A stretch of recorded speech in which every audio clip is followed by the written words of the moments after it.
who are going to save our country. You are going to save our country. We're going to get out and vote like never before. We're going to make it too big to rig. Our vote is going to be too big to rig. So one thing they can't guard against, working together, there is nothing we cannot do and no height we cannot achieve. Together we will make America powerful again. We will make America wealthy again. We will make America strong again. We will make America proud again. We will make America safe again. We will make America great again. Thank you, Bronx. Thank you, New York. We love you. Thank you. God bless everybody. God bless you. God bless you.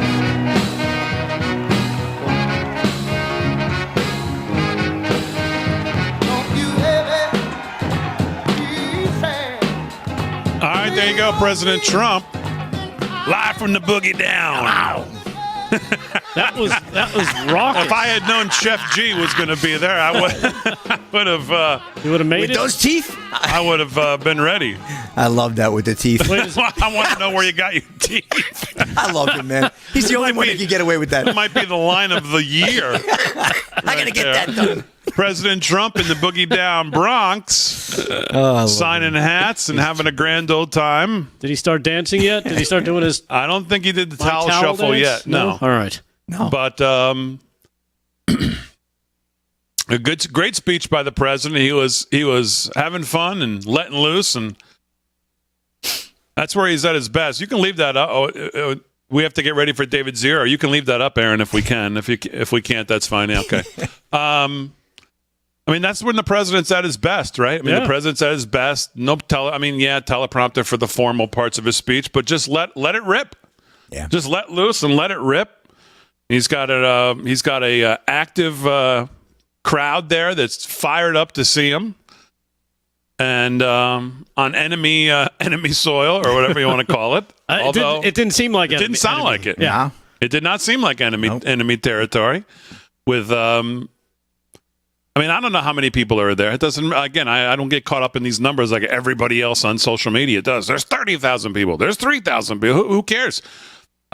He is warming up and doing exactly what he can do, whether it's New York, Pennsylvania, Ohio, Nevada, California, or any place, Texas, any place else he wants to go.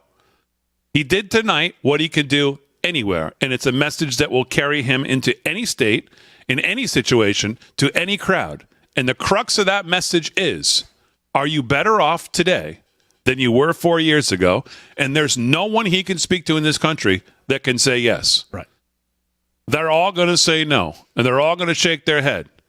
And they're all going to respond to what he's talking about. When he talks about gas, when he talks about food, when he talks about crime, when he talks about what's going on in these cities, when he talks about school choice, when he talks about the border, when he talks about people taking over these cities. And these governors welcome them in and wanting to give them free stuff. And that ends up costing you.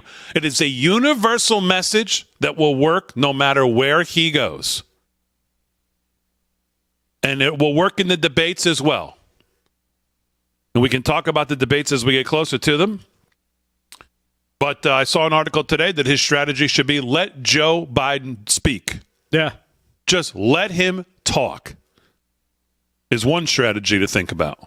Yeah, go ahead. Finish your thought there, Mr. Biden. Finish your thought if you can. Yeah.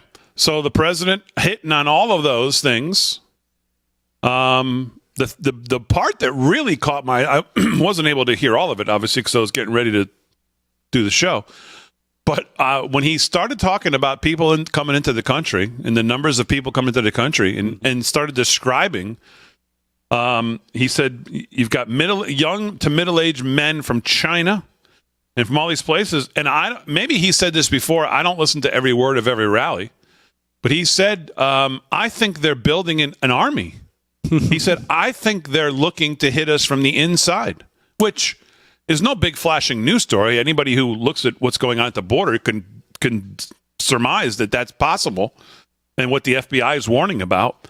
But I don't know that I've ever heard him specifically. I mean, he still gets, I believe he still gets his intelligence briefings as a former president. He's still, So I don't think I've ever heard him say that. Have you? No, I don't. I can't remember him ever verbalizing that. Matter of fact, that was something we talked about last night. I played a clip of a guy who had the same theory. And I jumped on board with his theory because it kind of made sense after watching these two clips from Bill Malugin over on Fox on some of the things they're finding of people, when they come over the border. And Ben Bergquam, he's done tons of work on this. He's talked about it. How he finds they drop their passports, they drop any type of paper with identification so they can assume a new identity when they get here, and people don't know who they are. And this guy has the theory that these guys are basically UN peacekeepers. They're being slowly moved into the country under the cover of immigration, so people don't get upset if they were to see a boat or plane loads of these people show up. No, we'll just have them walk across the border and nobody will notice, kind of thing. Mm-hmm. So that was his theory. Hey, who am I not to get onto a good theory? Listen to a good theory, right? Sure. Exactly. Oh, sure. Yeah. But it kind of made sense. Slick, what'd you think of the president? You heard a little bit of it too. What can you say? He's phenomenal in any arena. He relates with everybody. That's what's amazing. He brings these guys up, boom, right away. Great, make America great again. These rappers and all, just incredible. Yeah, Chef G was there, man. Chef G, Come on, cooking it up. Yeah, he was good. The young kids. Yeah. I'm sure my son would, and whoever else, his friends would have been hyped to see Chef G. Bruce Blakeman I was waiting to see what he was making for dinner, but no, it's not that kind of chef. Yeah, he was Bruce Blakeman. Yeah, Bruce Blakeman. Fired up. Bruce Blakeman was fired up right out of Central Casting. Right out of Nassau County. Yeah, right out of Nassau. Run back to Nassau County, Bruce, please. Come on, Bruce. Turn him loose, Bruce. Go get the job done. All right, stuff. David Zier, I think, is ready. He was there, of course. He's been there all day talking to people on the ground. Let's go out there. David, if I knew Chef G was going to be there with his new gold teeth that President Trump has an interest in, I would have checked in a little earlier. Tell me, from your vantage point, what did we just see? Well, I just ordered my teeth on Amazon. Listen, this was an incredible display, an organic turnout of Hispanic, Dominican, Puerto Rican, Trinidadian residents of the Bronx, Northern Jersey, high crime parts of Manhattan. They came out. The protesters didn't come out. The service workers, the nurses, the community organizations who were supposed to be here in force. AOC was dead wrong. This was an organic turnout. And this is a mile away from where that woman was strangled with the belt and dragged between cars and sexually assaulted just about 2 or 3 weeks ago down here. We're in the 46th precinct over here. Crime is the highest. It's 42% higher than when Rudy Giuliani left office in December of 2001. And one half of the people in this area of the South Bronx live below the federal poverty line. So they're crying out for help. Everybody I interviewed, I'll share with you interviews this week and next week, and I'll be playing them on Breaking Point. Organic, real American voices on the ground, concerned, one, for their safety, two, with inflation. They can't keep up. The Bronx, a very, very tough area, a very low-income area. 2/3 of the children in the Bronx live below the poverty line, and they were speaking out today. And illegal immigration kind of goes into the whole ballywick. But these are first, second generation, and third generation, mostly legal migrants to this country who are Democrats. A lot of Democrats. Their families are Democrats. They're sick of the mantra, 100 years of the Bronx Democratic rule. AOC could not have been wronger about today. This was very special, and Trump should build on it. The place is packed, 3,500 allowed in the park. There's thousands of people outside. Half of them are minorities. Pretty epic, very historic. Once again, Trump turns the tables on the New York City court system. Some would say he's making lemonade with no lemons, as New York and the court district is trying to hand him lemons. He's making lemonade out of it by doing what he's doing, going to the bodega, now doing this. AOC, and I heard the governor of New York today acting like this is just a big old waste of time. And Listen, I don't know that he's going to win New York. I don't know that it's even going to be close. I think he'll get more support maybe than he has in the past. But let's just say this. The Democrats are not happy about what they saw today. They can put on whatever front they want and whatever face they want. But when they see on the ground what happened there today, they see him connect with these people. They see the crowd there today. They listen to New Yorkers speak.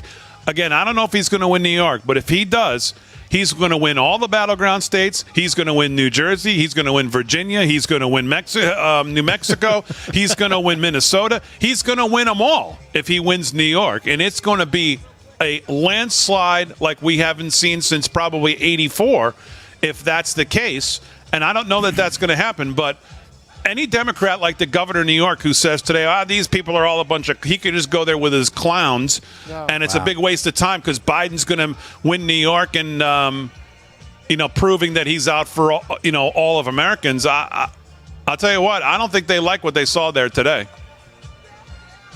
No, the Democrats' heads are exploding right now. And he had a bipartisan message that he'll work with the mayor and he'll work with the governor. And Ronald Reagan wasn't welcomed here when he came. And certainly Jimmy Carter had to bust people in and pay them. This was something totally different.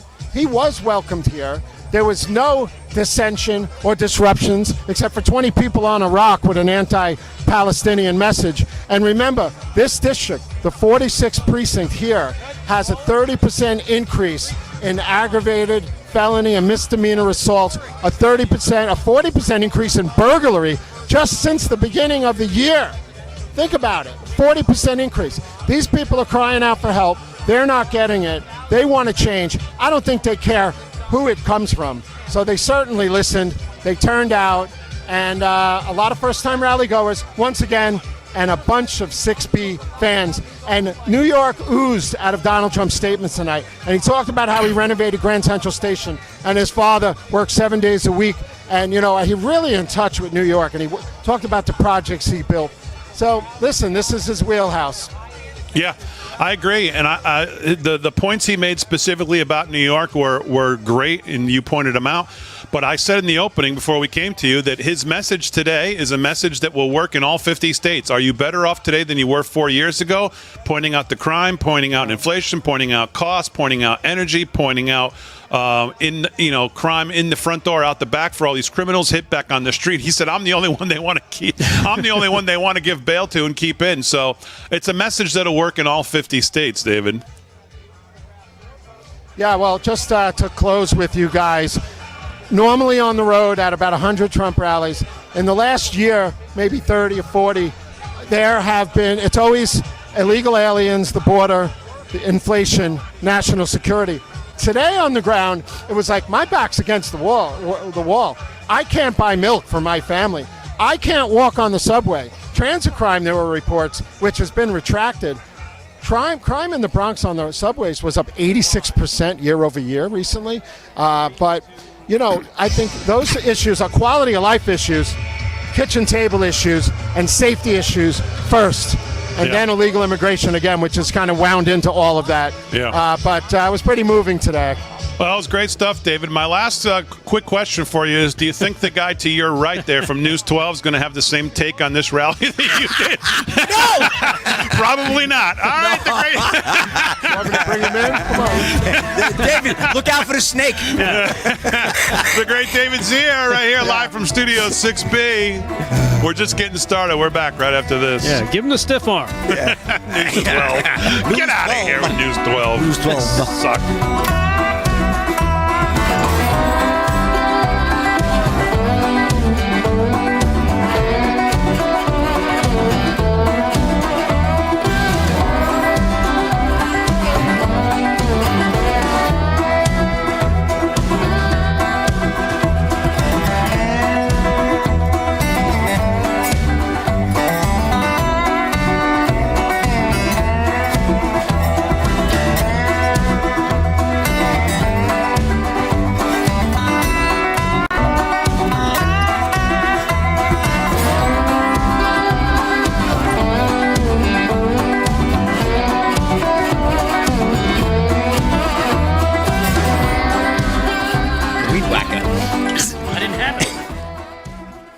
News 12 will report on it. Oh, Donald Trump wants to be a dictator. He's out here talking to these crazy people. Oh, right down the block from where he's You currently can tell- being if you tried can tell for. they're all racist. yes, Right down the the road. trial right down the road of this soon-to-be criminal. Right here on News 12. Right, exactly. Get out of here. We're gonna have to incarcerate him. Yeah, I know. It's News 12. You'll be able to see that report live next week because Next it usually takes them a week to catch up to real news. Yeah, the department's a stink. little slow. Oh, God, they man. suck. That They was can't suck enough. News 12. The Harry on the Highway's there too, right? Yeah. Yep, I just hung up with him. Okay. Yeah, he can't wait to get out of the Bronx. It's getting dark. Gotta get out of the Bronx. He was looking forward to getting out of the Bronx before he went to the Bronx. Right? David Zier's going to want to stop for a slice. Harry's going to be like, get out of here. We'll go to Little Vinny's. Harry's looking for the Cans location in the Bronx. Is that Cans in the Bronx? Hey, Robert on YouTube, what's going on? Everybody on social media, make sure you hit I'm the out. thumbs up, like, subscribe, whatever the hell you do there. Comment. Like and share, Slick Rick, you look awesome in yellow, Kathy says. Oh, my goodness. Thank you. Yellow. Yellow. Come out. Burned my eyes out. Oh, Delgado. Mr. Canary in the coal mine. That's right. Thank you. Oof. The police. Oh, man. Yes, Steph, 44. She got the boots tonight. I should have wore white just to mess with her. Tommy Viper, what's going on? Tommy Viper. He's a good man. All right, I'm in the Twix chat. Saying hello to the Twixers. The hell's Twix? Twix, Oh, he started that last night. I started that a couple weeks ago, my friend. So didn't- back up. They didn't like that. That's as good as Geet. It is. They did not like that in the chat. I coined Twix. No. Okay. So it's a mix. Get this between a Let me Twitter guess. and Oh, X. really? So I put it together. Oh, you're smart. Reminds me of and- another word with an A in the And, middle. and it's like it's a delicious combination called Twixing. Oh, Twixing. Yes. Yeah. So there you have it. Farmer Brooke likes it. Twixing and Geeting. So does Casey58. Casey. Twix is the best. Okay. Yeah. See? You got some fans. That's great. Two people. Two people. great. Two people like it. That's about. Hey, more than That's about your average. more than fan Joe base. more than would show up. It's to see Joe it's Biden. about our average viewership. Hey, Damon, what's on this shirt? Oh, same thing that was on the black one. Oh. Everybody wants to know what happened to you last night, Big D. We were Yeah, looking what for happened? you. We kept plugging you that you were going to join us. Yeah, we did. and you.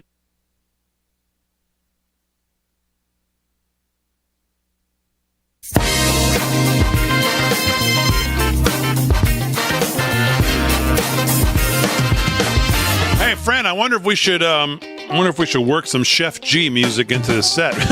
Probably not. I would think we probably can't play much of Chef G's music. No. I'll have to, Might I'll have take to some check it work out. to get that ready.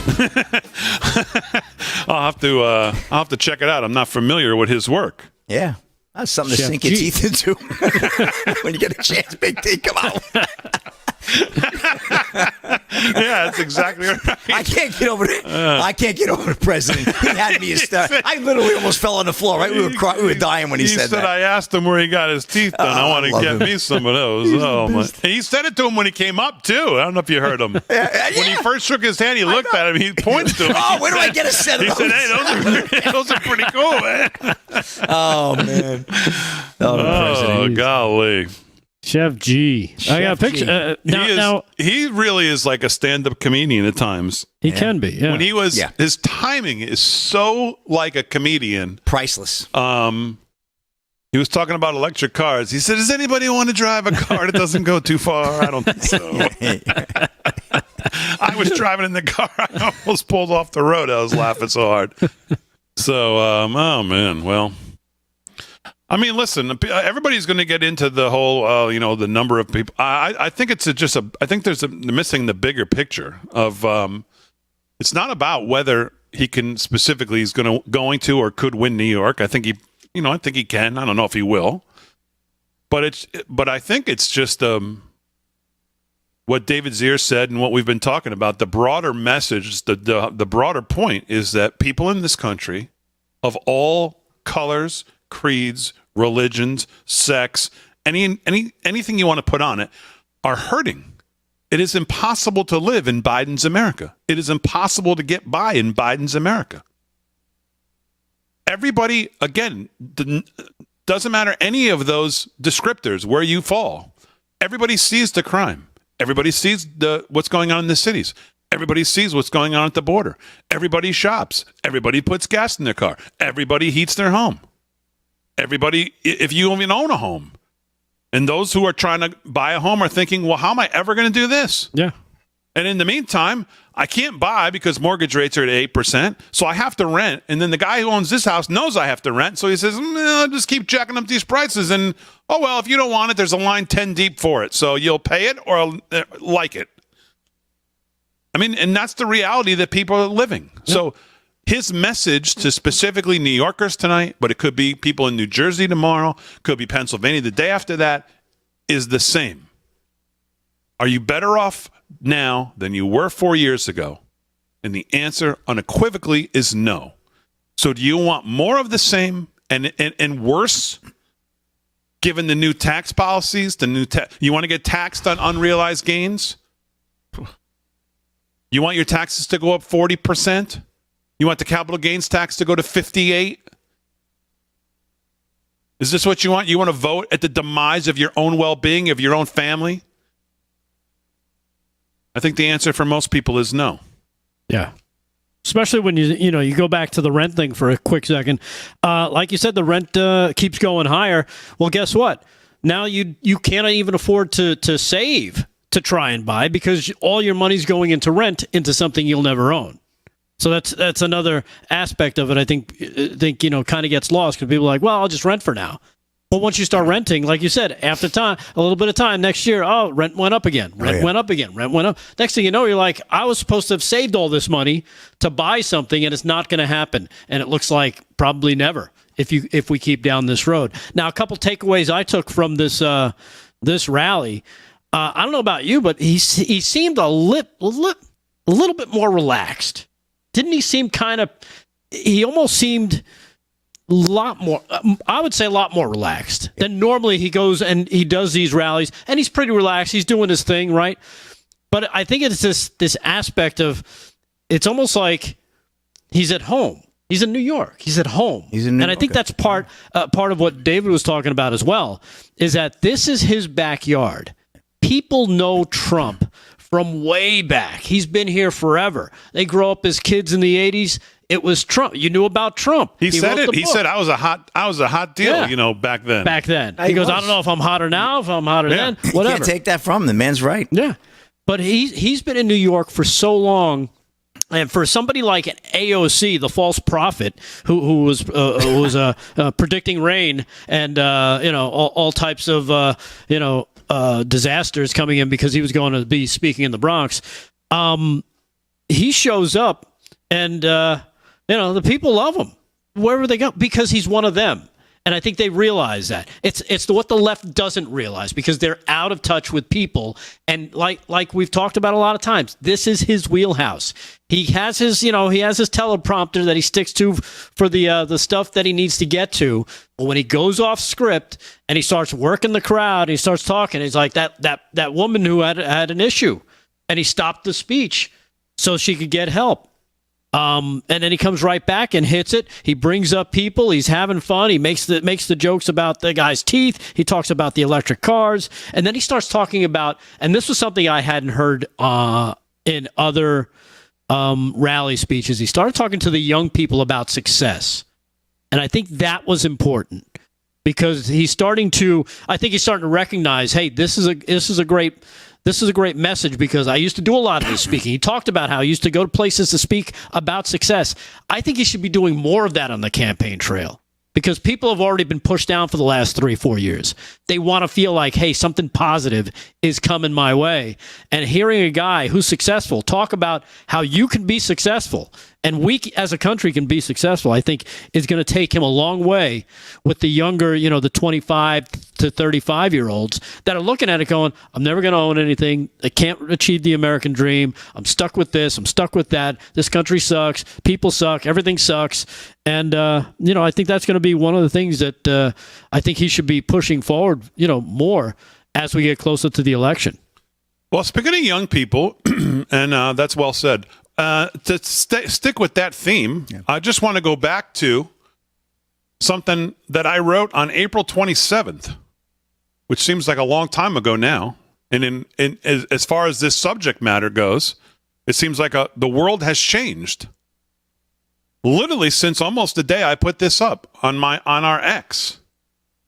And that is, I said, and speaking of young people, and speaking of voters who may not be into every inch of politics, who may not be into every issue and whether I'm voting for who on abortion or this or that, who might be single issue voters who paid no attention to politics other than now regarding this. And that is that I wrote, Biden is handing real Donald Trump a real opportunity, in my opinion, with his ludicrous tax plan, capital gains doubling, unrealized capital gains proposal, the you fix the money, you fix the state voting block is going to be an important one this election.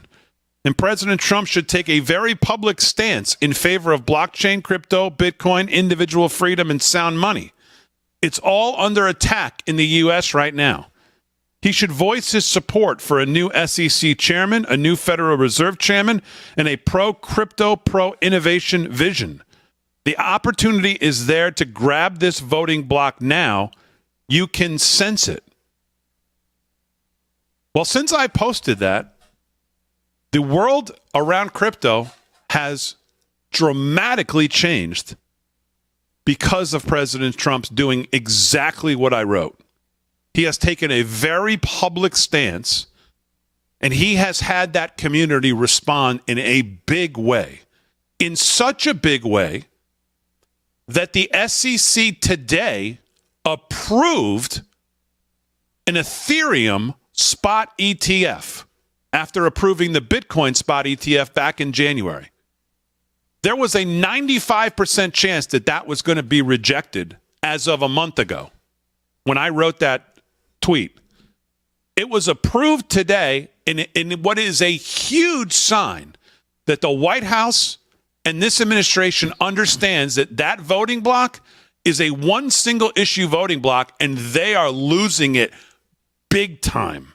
And they're trying to make amends, and they're not doing a very good job of it. So let's hope the president keeps on that as well when he speaks.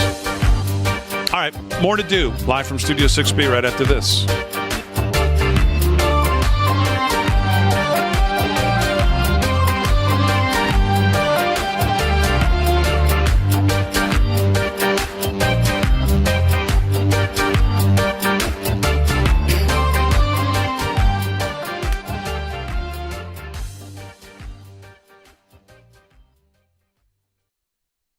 Did you see that today? Gensler approved the spot. I thought that was yesterday. Ethereum? No, he did it today. Did it today? 4:30. Because I know it jumped yesterday. Maybe that was on the speculation. Well, yeah, because it's going to happen. Yesterday, the guys from Bloomberg posted, after a 95% chance of it being rejected, we are now hearing that that they have done a complete 180 right, due to the pressure they're feeling on Trump's pro stance on crypto. There you go. That means they're feeling good about it, feeling bullish.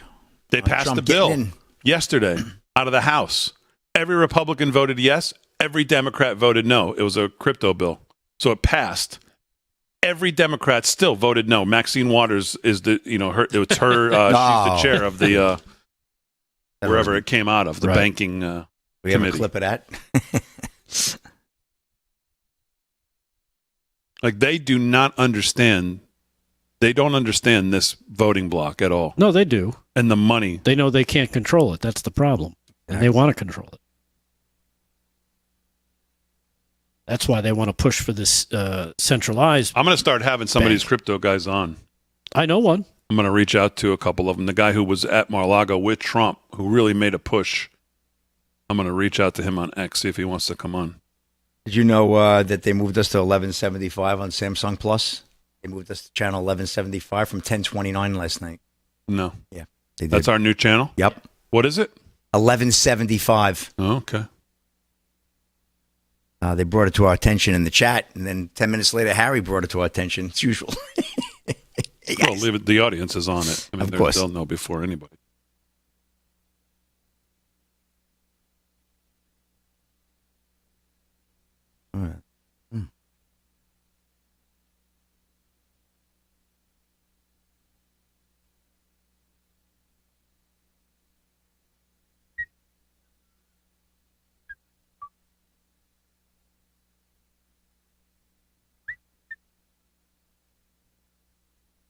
Rangers looked good last night. Uh-oh, Rangers. Did the Rangers play last night? Yeah, they lost. Smoked. They got smoked? 3-0. Really? That one was an empty netter, but they got outshot 2-1. Look at the stats. They got outshot 2-1. They got So Celtics are up 1-0 and Florida's up 1-0?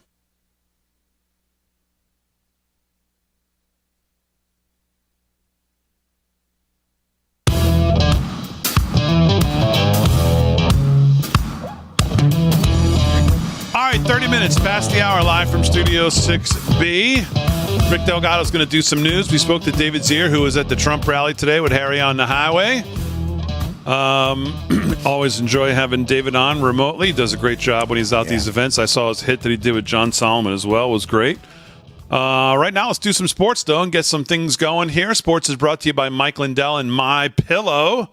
Use our code LFS6B at checkout at MyPillow. You can go to mypillow.com/LFS6B for all the best deals for this audience, which I'm actually going to do now, right now, and see what the some of the deals are. But use our code at checkout. It'll save you 60% off. Great stuff. Premium MyPillow, MyPillow 2.0, bed sheets, sandals, slides, slippers, 6-piece towel set. All kinds of great stuff on our page. I still love those sheets, boy. Mattress, down comforters, all kinds of great stuff. MyPillow, use our code at checkout. Slick, what's going on? All right, well, let's get right to the scoreboard. Big D, playoff action in full swing on the hard court and on the ice as well. We have the Pacers and Celtics in the TD Garden up in Boston. Game 2, Boston with a 1-0 lead. Pacers right now out of the gate lead that game 20-17 with 4:29 to go in the first quarter. We'll keep you tracked on that. NHL, we're going down to the American Airlines Arena in downtown Dallas. There we go. The Oilers at the Stars, Game 1. This is the NHL Western Conference Finals for a trip to go to the Stanley Cup and face the winner of the Florida Panthers New York Rangers game last night. Florida down the Rangers 3-0 last night to take a 1-0 lead. Then Game 2 is in the Garden tomorrow night. So, good hockey action, good NBA action as well. Major League Baseball scores, just a few. Yankees with a good win today in the Bronx, right before the president must have came on. 5-0, they blanked the Mariners. Giants over the Pirates, 7-6. Phillies down the Rangers 5-2. Padres beat the Reds in 10 innings, 6-4. Reds, man, they need to go into the minor leagues, that whole club. Blue Jays 3-1 over the Tigers, bottom 7. And the Orioles and White Sox are tied at 1, and that is in the bottom of the 3rd. Well, Scotty Scheffler, he ain't getting off so easy, I'll tell you that. Police announced decision on charges for Scotty Scheffler. This is Dylan Gwynn from Breitbart. Earlier this week, it was reported that the charges against the world's top golfer, Scotty Scheffler, would be dropped. Those reports were not accurate. Scheffler made headlines last Friday morning when video of him being arrested for allegedly disobeying an officer's orders flashed across social media. Now, apparently, there's a video out there. Oh, yes, there is. Yeah. I watched it. Yep. Well, here we go. Scheffler was eventually hit with 3 charges, including felony, second-degree assault for allegedly dragging an officer with his car. In a press conference on Thursday, the Louisville Police Department made it known that, contrary to the earlier report, they have no intention of dropping the charges against Scheffler. Oh. Charges against Scotty Scheffler will not be dropped at this time as the judicial process continues. LPD says there is still no video of the initial incident. Now, we know that a video subsequently came out after this story was written. Just poll footage of the arrest, said Brody Miller of The Athletic. It was also learned at the press conference that arresting officer Brian Gillis has received corrective action for not having his body cam on during the incident. While speculation has run rampant that Scheffler would move to reach an out-of-court settlement to make the case go away, his lawyer, Steve Roman, says that's not going to happen. Our position is the same as it was last Friday, Roman has said. Scotty Scheffler didn't do anything wrong. We are not interested in settling the case. We will either try it or we will be dismissed. I've seen everything else there is to see. Everything that is out there supports exactly what Scotty has said from the start. Scheffler was charged with the felony second-degree assault of a police officer as well as a misdemeanor charges of criminal mischief in third degree, reckless driving, and disregarding signals from officers directing traffic. The arraignment has been scheduled for June 3rd, so it'll be next week, that he is facing a felony charge. His presence in the court that the day is required. Excuse me, it's not next week, it's the week after, so it's about almost 2 weeks out, June 3rd. Man, if that was you or I, Delgado, we'd have been in on the hook already. We'd still be eating water and let's bread. take a look at this for a You'd second. be dancing with a cellmate because with that. this is the first we're seeing of this, and all we've heard about this was that the officer was dragged knocked down. One of you told me that one of the things was the officer was upset because he was embarrassed, right, or something? Yeah, that was from a story I read the other day where because he didn't have his he wasn't holding on to the car and got dragged. That's not what happened, that he fell and he felt he got embarrassed, and that's what pissed him off. He fell and got embarrassed. Okay. Right. So I want you all to... This story sounds like it's different. Just point out to me where the officer falls as you see it here. So this is the beginning. You'll see Scotty Scheffler's car right here, coming right there. Okay. Okay, so he's making a left. Now here's the new video. So now you'll pick up the car making the left, and here's the cop. Here comes the cop up to the window. He smacks it with something like, hey. Oh. Okay? The car never moved again from that moment. Really? And there they are taking him out of the car. Wow. The car never moved again. Wow. So we didn't drag it. From this point, he takes a left. The cop comes over, hits like the window, like, hey, you're not listening. Stop. And the car never moves again until they take him out of the car, put him in cuffs for what you just saw is what he was arrested for. There he is. And there is the other. And now here he is coming to the car. So that is a much different scenario than what has been painted from this incident. Yep. Well, that's why his attorney is ready to go to court. Yeah. He don't want to settle anything. Cop never fell. Cop never even wobbled. He stopped right away. He stopped right away. What else do you want the guy to do? I don't know. Well, that's there going to you be go. very interesting how that plays out, Big D.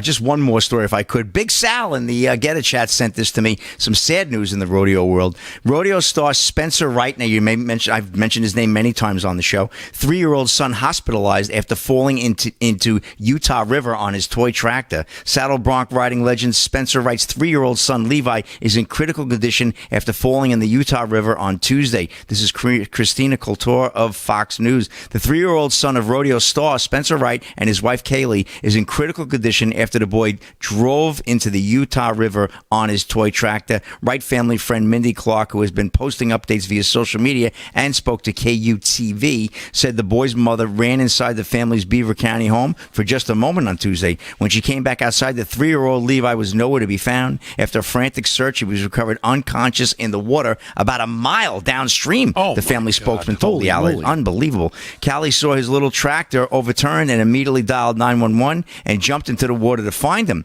Clark told the outlet, we don't know how long he had been in the water, but he had been carried quite a ways. Well, a mile, yeah. Although they didn't disclose the child's name, the Beaver County Sheriff's Office wrote in a statement that they received a call about a boy who had fallen into the river off a toy tractor around 6 p.m. that day, that being Tuesday. After life-saving measures were administered on scene, Levi was transported via ambulance to Beaver Valley Hospital, then airlifted to the Primary Children's Hospital, the office wrote in their Facebook post. The toddler was able to breathe and maintain his heartbeat on his own on Wednesday, according to an update shared by Clark on Facebook, and said, his sweet little brain was without oxygen too long, and there's no coming back from that, Clark said. That's sad. We called him all night and feel strongly that his spirit is no longer with us. We can't be selfish and drag this out for days. He doesn't deserve that. Clark added that the family had plans to hold him close until his last breath on earth.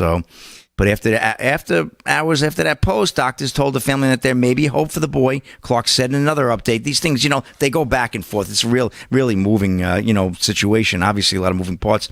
Our doctor was a little taken back by her exam, and they came in the room to end care. She felt strongly that we needed to give him more time, the family said. Now, this doesn't mean that in 12 hours we won't be right back in the same position with him in my arms preparing for goodbye, but it does mean we have time for a miracle. Just don't give up on the boy yet. So we'll keep track on that. Big deal. I'll report on it tomorrow night. So, Wright is a fantastic rodeo guy. Spencer Wright. He's always one of the top fellas in rodeo. So, wanted to get that story in there. Thank you, Big Sal, 25 in the Get a Chat, for sharing that with me. All right, Slick, very good. We'll do some more sports. Sports is brought to you by Mike Lindell and My Pillow. Let's do some news. News is brought to you by our friends over at Seven Cells. God, that story is terrible. Yeah, it's hard. It just tears at your heart, man. You know what? There have been weird things happening when you hear about these stories about people deprived oxygen for extended periods of time, and surprisingly somehow they bounce back. Hopefully, the fact that he's a young child, plays into his advantage, because maybe because kids are resilient. Remember when we were kids, you could do just about anything. get up and walk it off and kind of dust yourself off. That's the truth. And people look at you like, what the hell just happened? Any normal person, any normal adult might, be damaged by a fall out of a tree or something crazy. But sometimes, like they said, miracles sometimes happen with kids. How many trees did you fall out of, Doug? Too many. No, let's hope that's the case. Yeah, let's hope that's the case. That's a You wrap never in know. sports, though. Keep All right, let's do the news. News is brought to you by Seven Cells with Rick Delgado. What's going on? Yeah, well, speaking of things involving kids, and that's a sad one. This one is an alarming and angry one. As American Airlines is facing lawsuits after a flight attendant allegedly filmed girls using their plane bathrooms, and is now American Airlines is blaming a 9-year-old girl for being secretly recorded. I can't make this up. I wish I could. The airline Blaming the girl? Yeah, they're blaming the 9-year-old girl for being secretly recorded. The airline in a new court filing is arguing that the young girl should have known somehow that the airplane toilet contained a recording device, Damon. Yeah. Believe it or not, this is from American Airlines. Yeah, I guess we're all supposed to know that when we go into one of those cramped little airline bathrooms, that some of the flight attendants have this tendency to set up recording devices and record us. Who knew? I guess that's one of those extra things that they don't charge you for when you buy a ticket. The defendant would show that any injuries or illnesses alleged to have been sustained, it says here, by the plaintiff, were approximately caused by the plaintiff's own fault and negligence, according to American Airlines, as they wrote in their defense filing. The airline's attorney added that the 9-year-old girl using the compromised lavatory on the plane, she knew or should have known it contained a visible or illuminated recording device, according to the... This is coming from the American Airlines legal counsel. You're supposed to use a public bathroom on a plane and know that you're being recorded? Yes. What am I missing here? You're not missing anything. The lawsuit against the American Airlines started after a former flight attendant was arrested in connection with allegedly recording a 14-year-old girl in another plane's bathroom on a Boston-bound flight. Estes Carter Thompson, if you see his mugshot, you'll see this guy's probably a criminal. Also alleged had recordings of 4 other girl passengers using airplane bathrooms, including the 9-year-old girl from Texas who was flying with her family to go to Disneyland. Oh, gosh. So you're telling me? Let me back up here. Yeah, you're telling me if I get on an American Airlines plane tomorrow, yes, and I go into the bathroom, I'm supposed to go in understanding that there's a camera in there recording? That there could be a camera in there recording. Well, you. What do you mean could there? Because you don't know which flight attendant's going to be doing the recording, I guess. What? It's amazing, isn't it? Just a few hours later, though, guess what? American Airlines is now distancing itself from a court filing. Again, I'm not making it up. All that stuff I read was in their court filing, in which the carrier said the 9-year-old girl should have noticed that there was a camera taped to the seat of the airplane lavatory. So now they're reversing course. It says here, in response to the lawsuit, American said in the court document... Someone in the chat, help me, please. It said in the court document that it would dispute the family's claim by showing that any injuries the girl suffered was her own fault. Brent with the Brent from downtown, Big D. They're going to be recording your Big D. Talk about a pilot. What's going on? All right, we're back right after this. Stuff writes itself.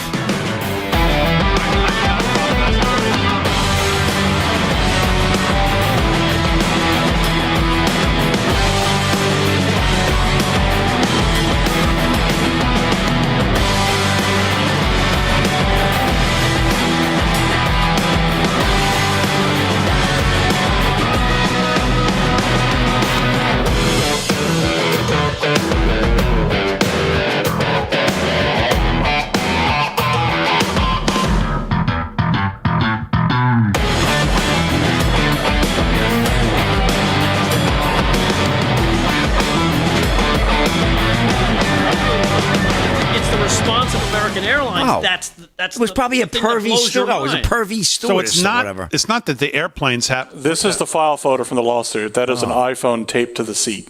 Right. But it's not okay. But some person did that. It's not from the airline. That's not what the bathroom looks like when you walk in on any American Airlines flight. I didn't say that.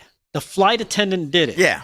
We got that now. And American Okay, Airlines so some contends- smartass sets this up Yes. who works No for pun the intended. airlines. Yes. And the girl walks in there, and now they're blaming her for because Right. she's 9 years old and she didn't go, this doesn't look right to me. Right. Okay, now I got it. Yeah, that A little is. slow on the draw on this Yeah. this story. I think we were having a hard time just processing that there was a camera in the toilet. I mean, that was itself was crazy. But yeah, you got It's a some real story. And now did they find Can't out make it who the up. flight attendant was? Yeah, I read. I Oh, said they his did? name. Okay, I missed that. Okay. Hey, like David Zier. I'm you don't assuming pay he's not a attention- flight Yeah, exactly. attendant anymore. Well, yeah, he's he was arrested. I would definitely say. Sounds like he needs a checkup from the neck up. And that sounds like it, yeah, and that's a federal offense, right? Because it's on an airline, so it should be hard, heavier charges. Man,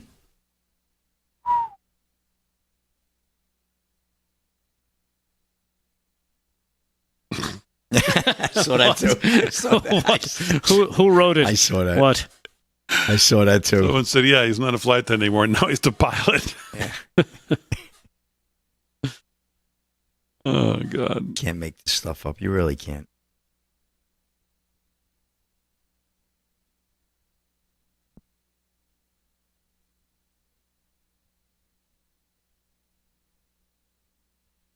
Okay, well, if that's the lead story, I can't wait to see what the second one is.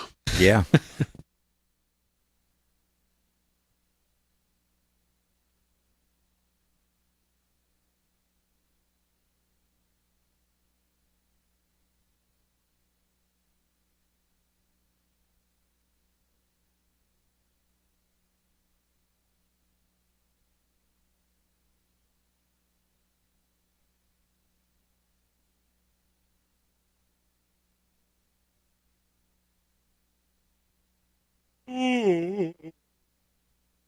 So this thing I went to last night with my son was actually really good. Oh yeah. You went Yeah. to something that was good?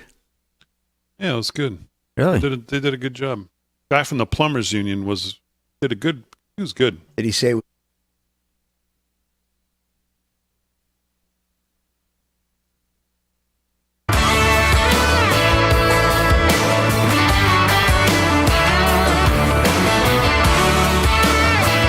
Hi, 13 to the hour, live from Studio 6B. We'll do some more news here in a second. You sure you want to? People in that's the lead story. I can't wait to hear the next one. But somebody in the chat said, "How'd your thing go last night?" With my son, I went to it was like a trade. We went to the college, whatever the hell you call it, college fair, I guess you call it. You walk around and see the booths. Right.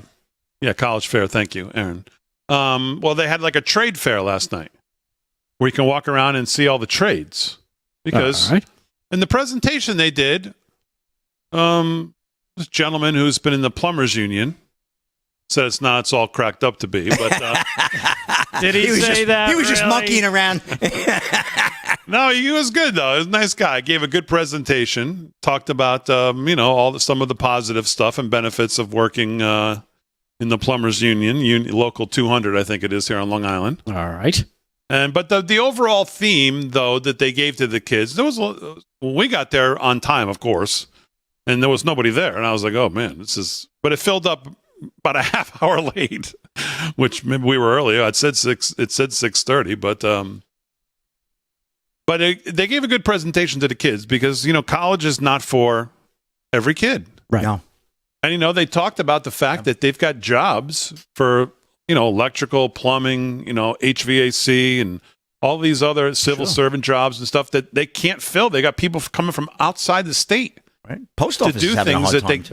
they just can't get people to do these jobs. And I mean, and just on a personal level, everybody knows. Trust me, on a Thanksgiving or a Christmas when your water heater goes out, go try to find a plumber. Oh yeah.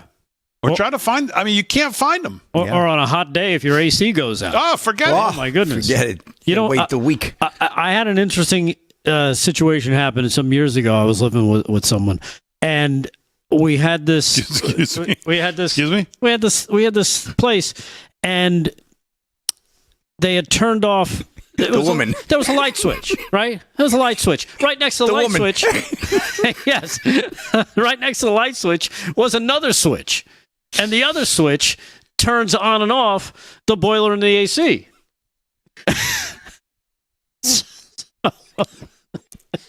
Moving along. So anyhow, all of a sudden it's a hot day and bet it everybody's was. dying, right? So anyhow, Yeah. we call the guy. The guy shows up. $300 later, he turned on the switch. Yeah.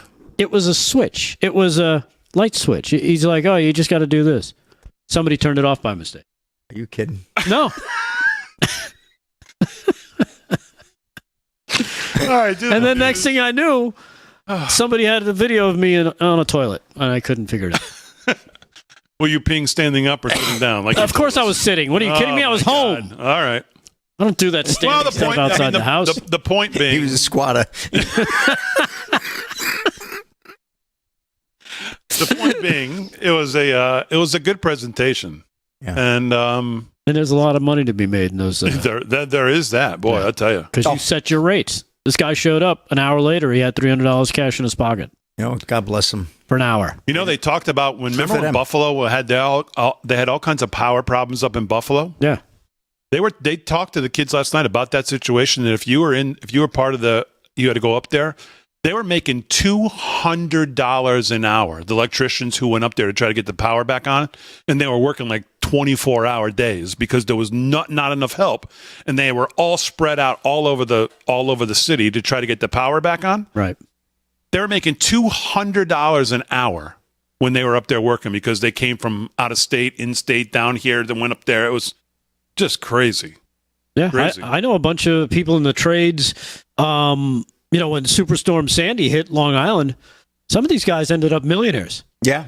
Simply because there was nobody else to do what needed to be done, and they didn't even have to try to sell anybody. It was people were just signing up, and it was insane. Yeah.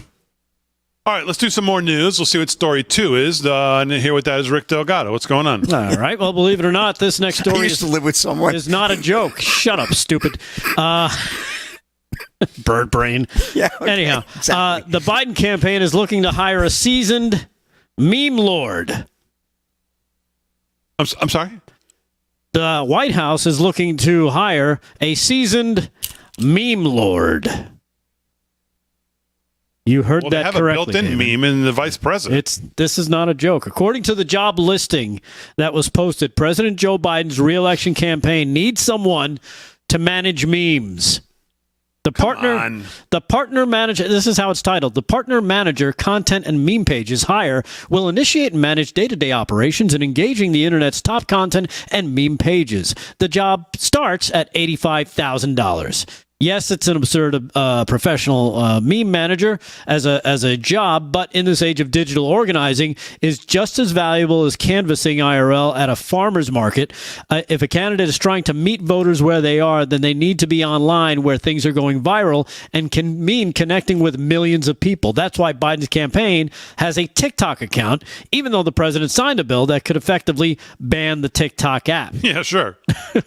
According to TechCrunch, Ann Wu Henry said, "I do think that we can and should infuse relevant, trendy, and fun moments into how we are communicating, especially on digital platforms. But while we're doing that, we need to continue to be strategic and intentional and mindful, even if it's a meme." Before making this hire, the Biden campaign has already relied on memes to appeal to voters. Of course, the Dark Brandon meme is not working very well, and it stems from the alt-right conspiracy theory that the president has been ubiquitous in his campaign accounts. But the people seem to love it, they say. Last August, Dark Brandon merch accounted for 54% of the campaign store's total revenue, according to Axios. Former President Trump has also embraced memes as campaign for his return to the White House. When Trump's mugshot predictably went viral, his campaign immediately started selling T-shirts, mugs, beer cozies, with the image accompanied by the text, "Never surrender." So there you have it.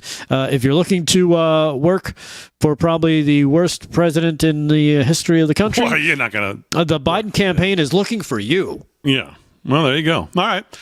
We'll do some more news of Rick Delgado in hour 2. Let's do a little more sports here before we get to hour 2. And here with that is Slick Rick Ammirati. What's going on, pal? All right, get you updated on the scores. Celtics right now leading the Pacers 33-27, 9 to go in the first half. Looking to take a commanding 2-0 lead up in Boston in the TD Garden. That's the East Conference Finals. And the Oilers and Stars, halfway through the first period, no score there yet. West Final, Game 1, American Airlines Arena down in Dallas. Major League Baseball, just a couple of games in action right now. Blue Jays over the Tigers 6-1. That's the top of the 9th. Top of the 4th. Orioles over the White Sox 5-2. I gave you the finals earlier on all the other games.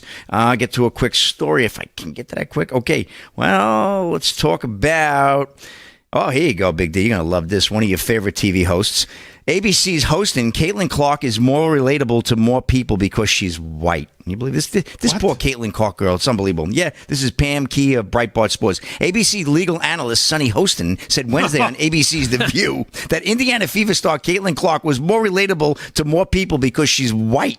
Co-host Whoopi Goldberg said she is the NCAA's all-time leading scorer of men and women. In February, she broke the women's record. In March, she broke Pistol Pete Maravich's 3,667-point record. She's had more 30-point games than anyone in the past 25 years. She holds the single-season three-point record for men and Big Ten's all-time leader in assists. Now, listen, when people say stuff like that, that's like people saying you're the only one into this Ivy League college because you are black, or you're only got here because of this. This girl on this, I'm sorry, there are great players, but nobody else has done this. So she came out. Host said, I know you know, I've been a basketball fan since I can remember. I played basketball with my dad in Harlem when I was 5 years old. So I remember loving the game, and the game not necessarily loving women back. So I'm going to get into it a little more. Yeah, Sonny Hostin. I'm dumber for having heard that story. Yeah, because she's white. I was so Sonny Hostin. She was 5 when she last played. Right. So she's really into it.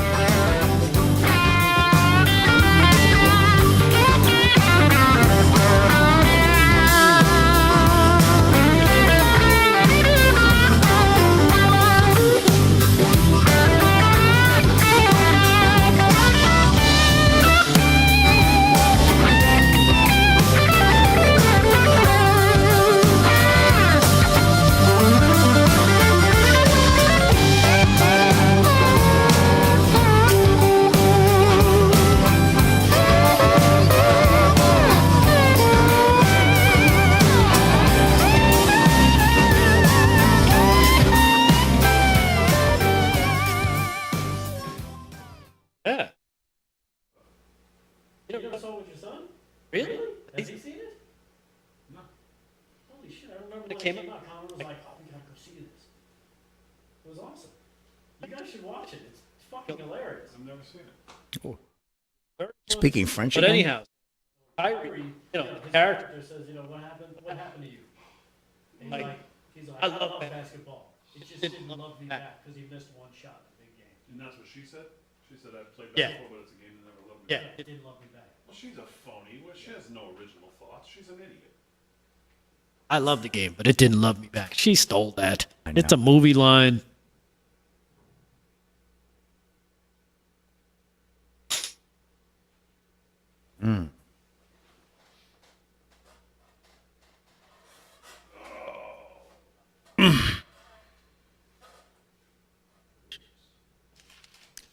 Oh, well.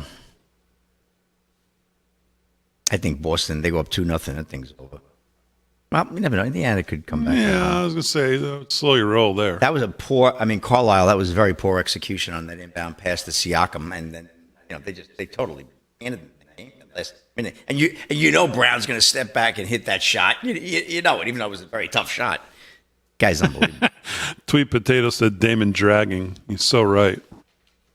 You are so right. What do you mean you're dragging? I'm getting too you old. had last night off. I'm getting too old to do Yeah. 8 o'clock. I'm just so tired. Are you sundowning? Is that it? I need to start napping is what I need to do. Dude, I nap every day. But I got the AARP thing in the mail. I may have to open it next time if I start napping in the afternoon. Well, you got to go to AMAC instead of that. Come on, man. Well, that's what I mean. Of course. But I get it in the mail. AMAC. I just rip it up, of course. We had AMAC was on last night, right? Yeah, that guy was awesome. That guy was fire. He was awesome. He was fantastic. He really was. He was fantastic. What was his name again? Charles Robert Charles? He was Holy great. moly. He had quite a history, right? This guy Worked for Ray. Damon is becoming the Joe Biden of live. It's funny because it's true. That is funny. He's not becoming it. Oh, man. He I'm already there. is. I'm there. Can't speak. Can't remember anything. Can't remember anything. Can't stay up straight. Can't stay up too late. I mean, I am there. Were you in chat last night, though? No. I feel like somebody was shouting you out in the chat. I was at this thing, and then I had to run out. Please, don't get You me were started. hungry? You then went I to had get to ice go cream? back in. And We thought you went for ice cream. Yeah, we last thought you night. went for ice cream. We Where's had our it ice down. cream? Yeah. I How come wish. you didn't bring us ice cream?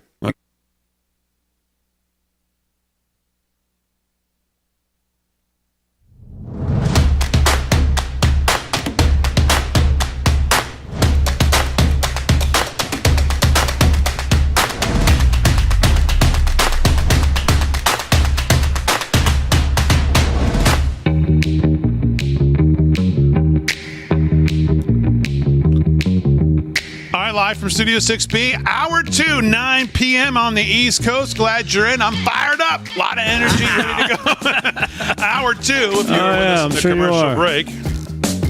You're probably thinking, what?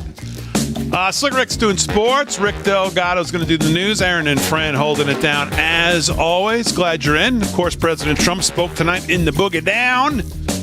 Covered that at the opening of the show. David Zier joined us live from there. President was excellent. Let's just revisit one of my favorite moments from tonight. It's quick. This is the president in his element doing what he does. And just, as they say, sometimes you got to just roll with it. Here as well as rapper Chef G. Does everybody know Chef? Where is Chef G? Does everybody- Where is he? Yeah. Come on up, I love the way he fellas. brings people Rapper up. Sleepy Hollow. That should be Davis' nickname. Come on up here, fellas. How are you, man? I should have gone. Oh, I like that. I want to get that done. See, I told you, you did it before. Say something, please. One thing I want to say. One thing I want to say. They always gonna whisper your accomplishments and shout your failures. Yep. Trump gonna shout the wins for all of us. Hey, this guy was very creative. Make America great again. Now, let's listen up here. Appreciate it, man. Thank you. Yeah, this is funny here. Thank you very much. That's what I like those teeth. I want to find out where you did. I got to get my teeth like that. I want that to happen to me. Holy moly, what a pimp. There's nobody like him. There really Oh, isn't. man. He's the best. So you missed the first one, Slick. You heard it that time, right? Oh, yeah. Right when he That came was- up there, he Oh, went I right, lost it. he went He's like, right to "Oh, it. I look at lost it. this." Chef G. He went right to it. Oh, Chef G. Yeah. Chef G. And well, a description of me. Sleepy Hollow was also there. That's So. it. Oh, Now the dumb governor of New York, she was on with Fake Tapper, and she had some different thoughts about what was going on in Brooklyn today. Here's what she thought. Well, I'll tell you, it won't make a difference at all, Jake, and that is for Donald Trump to be the ringleader of and invite all his clowns to a place like the Bronx. New York will never, ever support Donald Trump for president.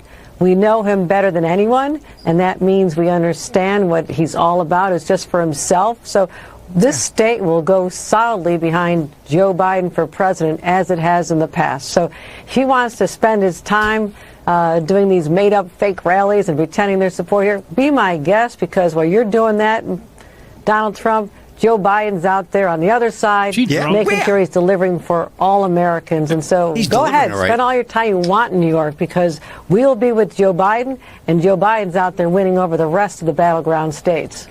Wow, Well, I'll she tell you- sounds drunk. There you go. Joe Biden's we're going to be right over there. Meanwhile, if you were paying attention, Biden was out there selling out his own version of stadiums. I got cut number 3. You can see it for yourself what happens when Joe Biden, according to Governor Kathy Hochul, when he shows up somewhere. Check this out. Yeah. Were they playing Menudo in the background? I think that's elevator music. Looks like a section at the Javits Center at a trade show or something, right? The only thing we're waiting, 56. the only thing we're waiting on is somebody to yell out bingo. 93, Oh my goodness! 72, 41, bingo! 30 minutes before the President of the United States is supposed to be in this room. Riveting. Feel the excitement? No. That's pretty funny. There's no excitement. They're just hoping they get the chicken Ladies cordon and bleu gentlemen, on if you top. haven't got your free ticket for the buffet, make sure you come up to. There you go. Meanwhile, cut number 4, you can see what happens when President Trump. You talk about him being in his element. This is a perfect example. He's just walking through, and people see him, and they react, and he reacts to them. This is cut number 4. Look at this. Thank you. These two kids. Oh, I've see seen the this. This president is a coming? while ago. Yeah, I've seen Is this. your family? This is. This is a nice-looking family, huh? Hi. Beautiful. Can they stand next to you real fast? Come on, let's go. He doesn't have to do this. Watch. No sniffing. Look at this. No sniffing whatsoever. Thank you. Thank you. Yeah. That's what happens when. It's a great clip. Yeah, that's a great clip. And again, speaks to that connection he makes with people. Some more voters that were out in the Bronx. You want to see what they had to say? This is pre-rally. You can check out. This is cut number. Let's go with cut number 8 here. More voters in the Bronx talking about President Trump. Important say is that we absolutely must take our country back. And look at this crowd of people, a diverse group of people. But what ties us all together is our love of country. And we have so many people here that escaped from communist countries. I'm a descendant of slaves. My people fought so hard. They fought in World War II, even when they had no more rights. My father was a drill instructor in the United States Marine Corps during the Korean War era. I have to stand up for my country. This is a beautiful and great country, and we have to stand up and save it right now. There you go. For America. Let's go. We must. Yes. Hey, I came from Vietnam. I feel like I'm backed into it now. With Biden, we got to get rid of him. We can't turn into communism. Why is this happening? This is a scary country right now, and it used to be so great. Bring Trump back, please. Please. Everything was super cheap on the Donald Trump, and now everything is super expensive. We can't even ride the MTA in peace. Yeah, you just go to Roosevelt Avenue or the Roosevelt Hotel. You see illegal immigrants everywhere. The subways are becoming super dangerous. I mean, it's just getting extensively ridiculous, and everybody's noticing, especially here in New York. You got the most crooked set of government here with Eric Adams, who swaps and goes back and forth on everything he does, and then he says, "Oh, we got to make things better for the migrants crisis going on over here." When you're the one who caused it, you're the one who called this a sanctuary city. You, Hochul, Letitia James, Alvin Bragg. All of you guys are scumbags, all of you. And what we saw under Trump was absolute success from every corner. The greatest numbers of black unemployment, the lowest rates of inflation. I mean, everything is going up right now. I got a big truck and my gas is going high as all hell, and that's under Biden. You had to see Pelosi the other day had to act like the Trump's presidency was going down. Meanwhile, the host said, yeah, but there was a pandemic, though, right? And they have to kind of lie to the people to make us think that this is what it is. But it's all fun and games. It's all fun and games until we all find out what the truth is. Go ahead and put them in jail. Put them in jail and watch the persecuted people on the ground rise up and vote for him even harder. We're going to get the black community, the Latino community. We got Los Dominicano over here. And we're going to show support until 2024 is over and Trump is back in that damn White House. Let's go. There you have it. Oof. Wow. Yeah. Man, I mean, powerful. AOC, I guess, is misreading her own district. Yeah. The governor's misreading her own state. And, this is the stuff. And I know you talk about, is it worth the time? Is it worth the effort, the resources? It's because of video clips like this will get out on social media. They'll end up people in Chicago, in L.A., in the crappy parts of these cities, in Chicago, in Philadelphia. We'll see this and be like, yeah, that could be us too. We don't have to keep voting for these same criminals over and over who failed to deliver anything for us. So I think that's another great takeaway from today and his rally in the South Bronx there. Do you want to see one more clip? Biden voter versus Trump voter. Okay. All right, this is cut number 11. See if you can pick it out for yourself. Trump or Biden? I'm definitely left-leaning, very, very heavily left-leaning. Do you think that other people would guess that? You know, socialism is good. Who do you think this guy is voting for, Trump or Biden? Oh, that's a Biden voter. I've seen a Biden voter, and that's one of them. Why? I mean, TikTok hair. Who are you voting for, Trump or Biden? This guy right here. Do you think other people would guess that? Probably. Who do you think this guy is voting for, Trump or Biden? He has a Trump shirt on, but maybe it's ironic. So Biden? Nope. And who would you vote for, Trump or Biden? I would vote for Biden, I guess, if the gun was to my head. Why? I don't know. Do you think other people would guess That's that? the problem. Yeah, look at me. I have a nose piercing. You can tell who I'm voting for. You know who I'm voting for. Who do you think this person will vote Check this for, out. Trump or Biden? That's definitely got to be a Biden supporter right there. Why? It's kind of, simple. You can just tell that she likes poverty. There you go. There you have That's it. exactly right. Right. Straight out of Central Casting, all of them. Amazing. That's beautiful. You can see that she enjoys poverty. Yeah, I mean, we laugh though, but that's the problem. Oh, we get checkbook, I Also, told on the you. other flip side of that, that's New York. She is. Listen, Poster I child. want to be there with you. I want to believe. I understand. I understand what you're saying with these clips getting out there, and then I fine. hear you. That's all well I and good. I'm understand. all on board for that. There's 8 million people in Manhattan, That's and okay. most of them are her, I'll be Mulder. not the people that were there today. I'll be Mulder. You can be Scully. I'll try to get you over to my side eventually. Well, And, it's I know not you that. want It's to just believe. that it's by November 6th is, what's the day 6 after the months away. election? The 6th? 6 months away. The election is the Little less. 5th? Yeah. I mean, November 6th is going to be the worst day you've ever had because everything that you've taken a side against me on, you're going to end up being wrong on. I guess we'll see. We'll see if your guy even makes it to November 6th. He might be in a home with his visiting Well, angels. he's not my guy. What do you mean, my guy? I'm seeing stuff too, man. It's not looking good. He's going to be with gone. his home health care aide helping him around. Right. Well, he's your guy. You signed up for him. Yeah. And I keep getting texts from John Solomon. Can you tell him that No, you haven't he's gotten- okay? He's you with me. I get it. Yeah, he you doesn't haven't have to gotten- keep texting me you to haven't let me gotten know. You've got no text. John's on hitching his wagon to Big D. Yep. I'm out. Well, Governor Hochul may think that it didn't go well, but see, I know. And David Zier gave us his reaction.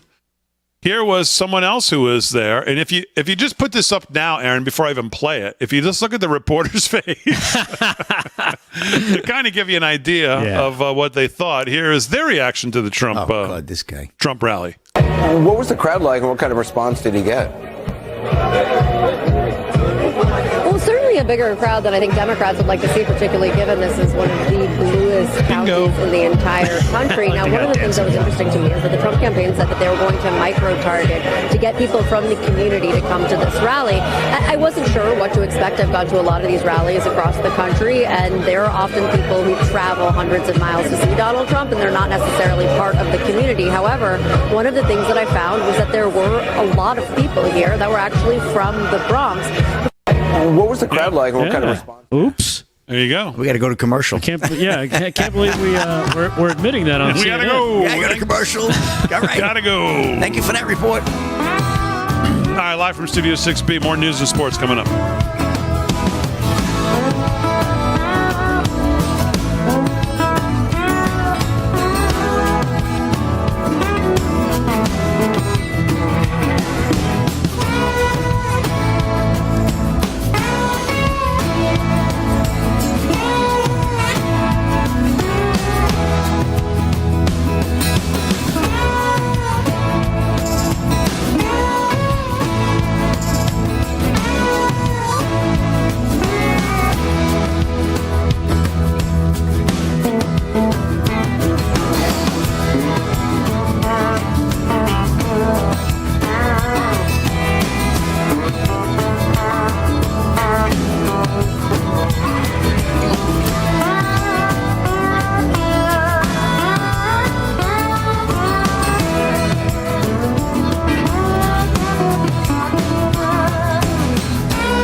John Bolton.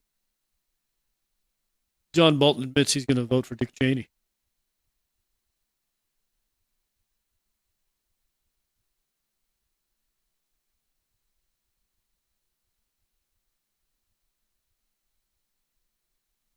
Did you see any of the other clips? See the Freddie Mercury live. Is he? Yeah. You wanna just see it right Like a now? Freddie Mercury. He For died fun. of HIV, man.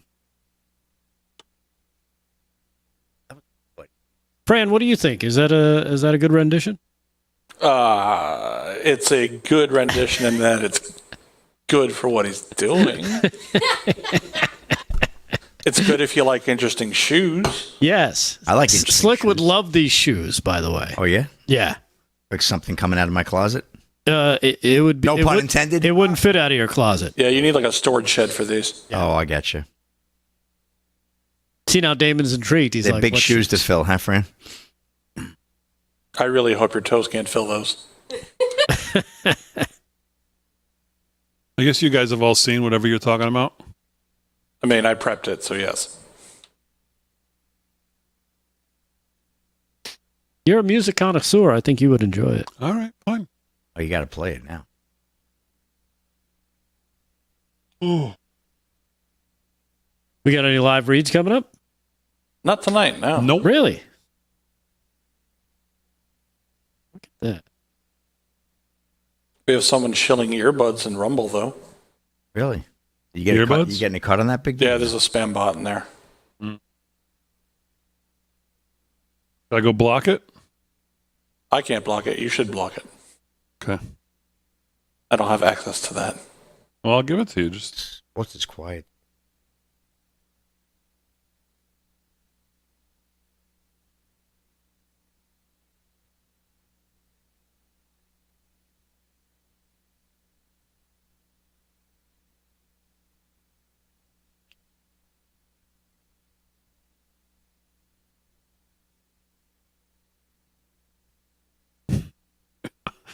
how do I get to it?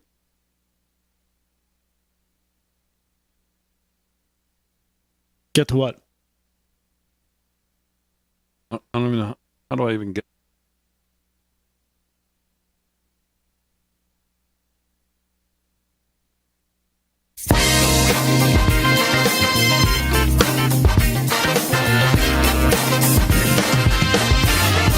All right, live from Studio 6B.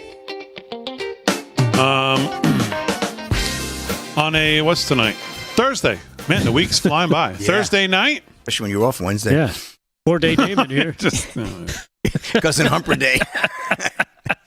Andrea Weiberg in the American Thinker today says AOC admitted the other day that the virtue of the so-called hush money trial is that it keeps Trump off the campaign trail. She slammed the fact that Trump would even contemplate making lemonade out of that lemon by campaigning in the Bronx, which is her turf. That was fear speaking. And AOC was right to be afraid.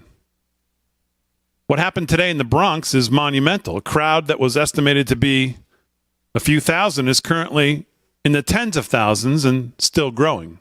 This was a little earlier. Yesterday, when AOC learned that Trump would be coming to her home turf, she tried to insult him by gloating about the trial, hampering his ability to campaign. The fear behind her words has become a reality today. Not only did Trump come to the Bronx, but the residents of the Bronx welcomed him with open arms. I can't describe in words what these videos show. They're all short, but you should watch them to make sure you understand that something magical is going on, and we've played a bunch of them for you here tonight.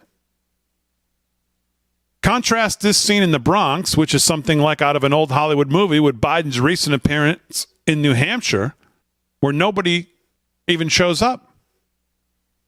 Why is this happening? Why is the Bronx suddenly Trump territory? Well, the world was better under Trump. It was more safe. It was more prosperous. She says, I had lunch today with Duke Buckner, whom I write about all the time, and he said that in Clyburn, South Carolina, 6th District, that's James Clyburn, who's really responsible for giving us Biden, because Biden was dead in the water before he got to South Carolina. And he said that his own 6th District, Clyburn that is, in South Carolina now, people have had it with Bidenflation. And the way that the Biden administration takes money from Americans and pours it into illegal aliens. That's what is moving traditional Democrat voters away from Biden. And I would argue that one of 100 things. Those of us who are deeply involved in politics tend to view American politics through a very dark glass. We see the corruption in D.C., the nonstop lawfare against President Trump, the bizarre sexual indoctrination of our children in these failing public schools, the open border, and the administration's support for a terrorist group and that nation, and we despair. We're right to be unhappy, but we're forgetting something important. That is the American people. The media drumbeat notwithstanding, the ordinary people, you people out there, are beginning to see the same thing. They, too, resent seeing a presidential candidate undermined through tyrannical power plays. They oppose having their children exposed to the insanity of that there's a bazillion imaginary genders. They're appalled that their children can define those genders but can't read or do math. They're angered that we are experiencing a slow-mo invasion with freeloaders, criminals, and terrorists. They're horrified to see Bidenflation impoverishing them. And they know that it's morally wrong for America to support a terrorist group in Hamas and a terrorist nation, Iran, both of which are dedicated to murdering Jews, women, gays, Christians, Hindus, and Americans. The media can't hide these things anymore from you, the people, or paint them in pretty colors. Increasing numbers of Americans see what's happening, and they hate it. So when Donald Trump is shackled in Manhattan, the ordinary, normal, and truly good Americans will come to the Bronx to cheer him on. Something profound, in my opinion, is happening here. This is bigger and deeper than Trump's unexpected victory in 2016. The sleeping American giant may be finally waking up. One of the most important things in politics is momentum. Once it builds, it is very hard to stop. Biden is stagnant, while Trump is the most exciting game in town. No matter what happens in that New York courtroom, Trump has the mojo, make no mistake about it. If he walks out a free man, he's a winner. And God forbid if he walks out a convicted felon on a still unidentified, totally made up and bogus charge, he's also a winner. Because the American people will have woken up. That's pretty good. Yeah. Is like we were saying the other day, even if he loses, he still wins. That is pretty good. And it's shared on all of our social media if you want to share that around. Very good from Andrea Weiberg today. All right, let's do some sports. Sports is brought to you by Mike Lindell. LFS6B is the code to use at checkout. You want this Biden shirt? You can get it absolutely free. Just send us your receipt showing that you used our code at MyPillow when you checked out, and we will tell us your size, and we'll send it to you absolutely free. Slick, what's going on? All right, Big D, NBA action, playoffs, Eastern Conference, Game 2, TD Garden up in Boston right now at the half. Celtics lead the Pacers by 6, up 57-51. Celtics, Jaylen Brown, the top scorer right now with 24 points, having a big first half. And in the NHL, Game 1, Western Conference Finals underway. End of 1, we have no score down in Dallas, where the Stars are hosting the Edmonton Oilers for the right to play in the Stanley Cup Finals for 2024. So excited about that. A couple of baseball scores around the horn there. Orioles 5-2 over the White Sox, bottom of the fifth, and gave you the score earlier. The Yankees won today 5-0 over the Mariners, and Giants down the Pirates 7-6. Phillies over the Rangers 5-2. A couple other scores I gave you earlier. Mother sues NBA All-Star LaMelo Ball for allegedly running over her 11-year-old son's foot. This is Paul Boy of Breitbart. Yeah, a mother has filed a lawsuit against NBA All-Star LaMelo Ball and the Charlotte Hornets over a foot injury her 11-year-old allegedly sustained during an incident in October of 2023. Tamaria McRae claimed the incident in question took place during a visit to the Hornets' home arena on October 7th. The team held its Purple and Teal Day at the Spectrum Center on that day. Some fans appeared to gather outside the arena as players were leaving, noted Fox News. McRae said her son adored Ball and hoped to obtain his autograph. Angel was like, LaMelo, I love you. Give me your autograph. Can you sign it for me? McRae told the Charlotte television station WSOC-TV. McRae said that Ball drove over her son's foot as he sped away. The broken foot allegedly took months to heal. The family's attorney, Cameron DeBrun, said the police report did not include Ball's name or his insurance details. Because that information was not provided, we only have one recourse, and that's the court system, DeBrun said. McRae has also filed a lawsuit against the Charlotte Hornets, alleging that the team should have better security measures to ensure fan safety. They're right about that. Neither Ball nor the Hornets have publicly commented on the matter. So LaMelo Ball in a little bit of hot water, Big D. That's going to be tough to prove, I guess, if they had witnesses, but pretty serious case there. And that's pretty much a wrap in sports, Big D. I only got about a minute and a half to go there. Gave you the scores. All right, very good. People on Rumble right now that I just jumped into the chat said, where is that article? We can't find it. I just shared it on X, at LFS6B on X. It should be right at the top. I just shared it. American Thinker today, Andrea Weiberg. Make sure you follow us on all our social media, at LFS6B, Facebook, YouTube, X, Rumble, Getter. Make sure you follow us on as many platforms as you're on, and make sure you share, like the show, get it out there, help us spread the word. All right, live from Studio 6B, more news with Rick Delgado coming up.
from 75.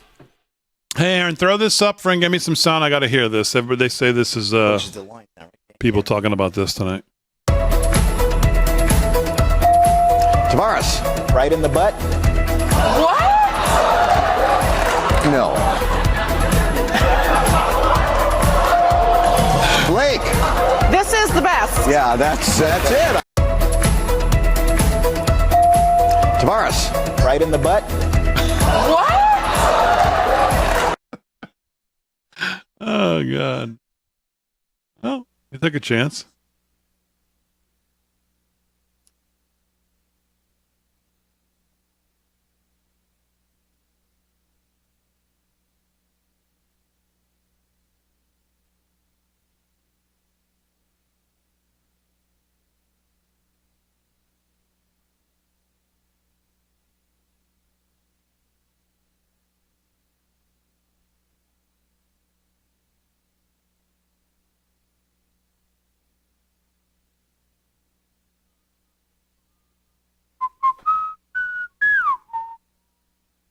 What was that thing? Wheel of Fortitude. Wheel of Fortitude. Wheel of Fortitude.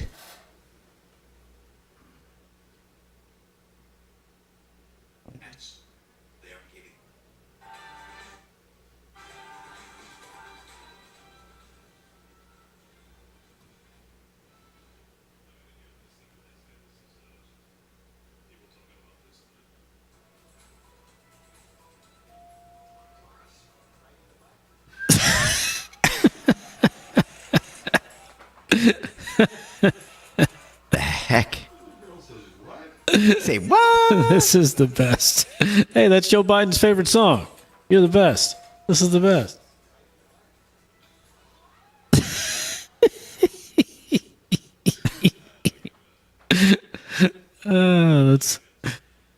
That's pretty funny. Probably being sued now. Not as bad as South Park, but it was pretty good. That is funny. People that annoy you. Right, Fran?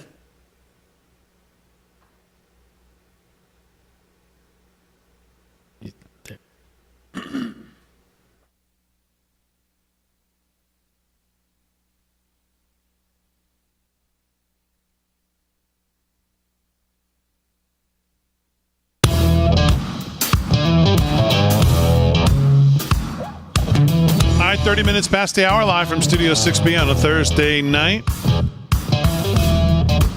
Talking about Trump's rally today in New York. I saw this tweet out tonight by one George Santos. George Santos? Not a single New York House Republican showed up for President Trump today. The excuse? A vote series.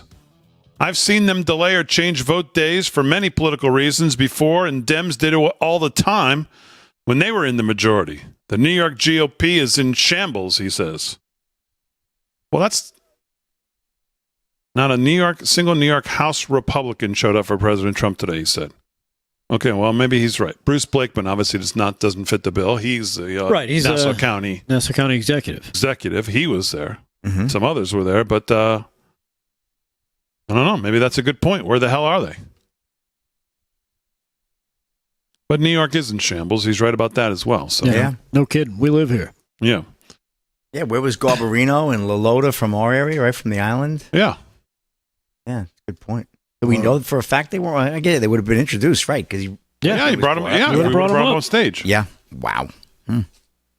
Well, they're pretty much rhinos, anyways, right? They're voting.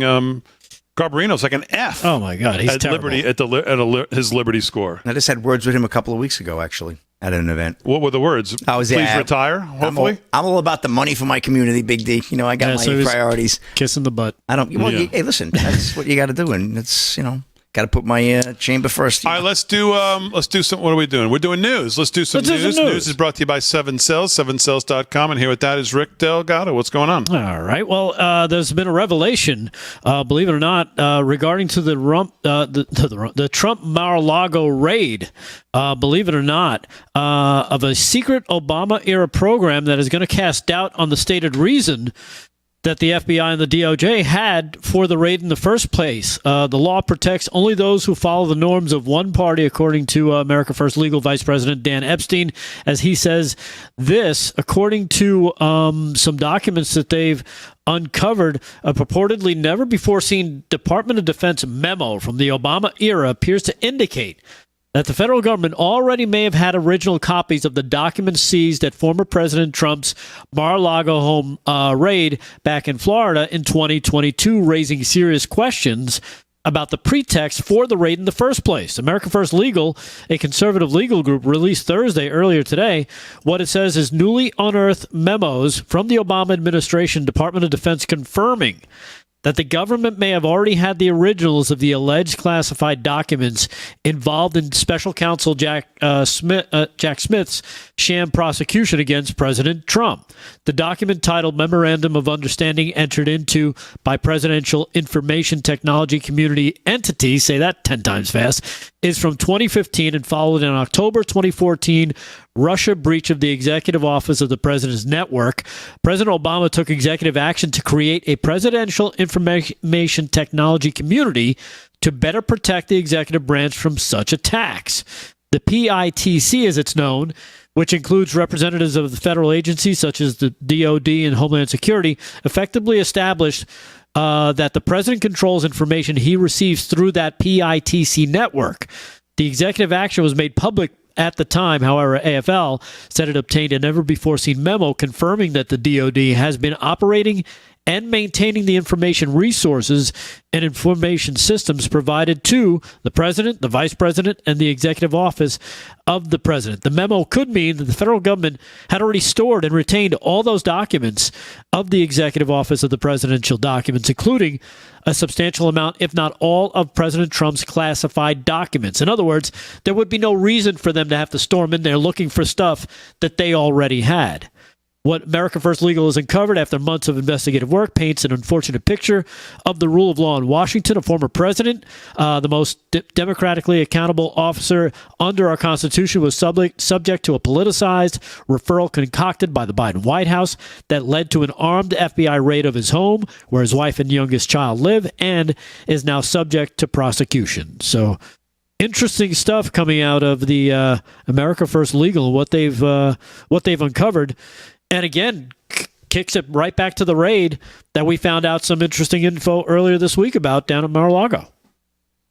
So the crux of what you just said is basically what now? They basically all the information. The documents they say they went there to get were not there, and they already had them? Well, they already had the originals of them. So the president may have had copies, but they had the originals. So everything that ends up on the president's desk goes through this system. They funnel it through. I guess they make copies Does of it. That include the Crossfire Hurricane stuff? Could be. But they wanted to make sure they have that the originals of those? They had the originals of those. They wanted to make sure the copies don't get out there. Yeah, sure. So, Gotcha. Okay.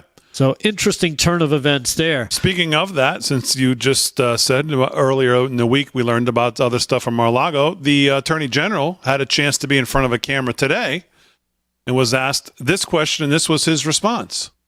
Most of us got a solicitation email this morning from the former President of the United States saying that the Justice Department had authorization to kill him during the Mar-a-Lago raid.